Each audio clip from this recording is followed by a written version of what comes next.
Simple ప్రెజెంట్స్లో last topic చూద్దాం.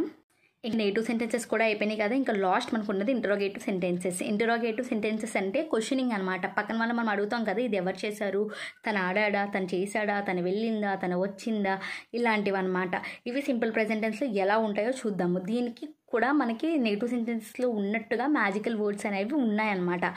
అవి ఏంటి అని అంటే డూ, డస్, డిఓఈఎస్ డస్ అనమాట. ఇప్పుడు మనం సింగులర్గా ఉందనుకోండి, హీ, షీ, ఇట్ అనుకోండి, మనం డస్ వాడాలి. ఇంకోటి గుర్తుపెట్టుకోండి, డస్ వాడినప్పుడు మన వెర్బ్కి ఎస్ ఆర్ ఈఎస్ పెట్టాల్సిన అవసరం లేదు. అలాగే ఒకవేళ యు, ఐ, దే, వి అనే వాటికి అయితే కనుక డూ ఒకటే వాడితే చాలు, డస్ వాడాల్సిన అవసరం లేదు. ఫర్ ఎగ్జాంపుల్ కొన్ని చెప్తాను చూడండి. డస్ హీ ప్లే, తను ఆడాడా. డస్ షీ ఈట్, తను తిన్నాదా.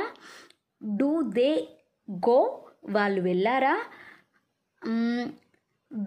డూ యూ సింగ్, నువ్వు పాడగలవా. డస్ ఇట్ వర్క్, ఇది వర్క్ అవుతుందా. ఇలా అన్నమాట. మనం ఏం చేయాలి, డూని, డస్ని ఖచ్చితంగా యూజ్ చేయాలి. మనం వెర్బ్కి ఎస్ ఆర్ ఈఎస్ ఏమీ పెట్టక్కర్లేదు. ఎస్ అనేది వెర్బ్ అనేది అవసరం లేదు. వెర్బ్ నార్మల్గా యూజ్ చేస్తే చాలు. హీ కానీ, షీ కానీ, ఇట్ కానీ, యూ కానీ, దే, వి, ఐ వీటిలన్నిటికీ కూడా డూ, డస్ చూసుకుని ప్రాపర్గా క్వశ్చనింగ్ చేస్తే చాలు.